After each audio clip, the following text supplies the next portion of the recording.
आज पहाटच्या पावलाला श्वास फुटू दे.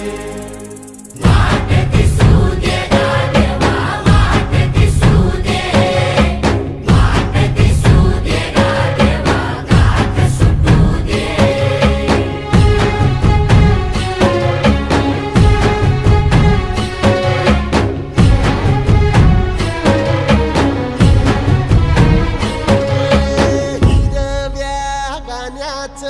दान दिलं त्यानं, वसाडाचं रान झालं जी. अर मातीच्या पोटात अस्मानाचं बळ, माऊलीची लाज राख जी. या विनमिन त्या दिव्याला तू साकड घाल, या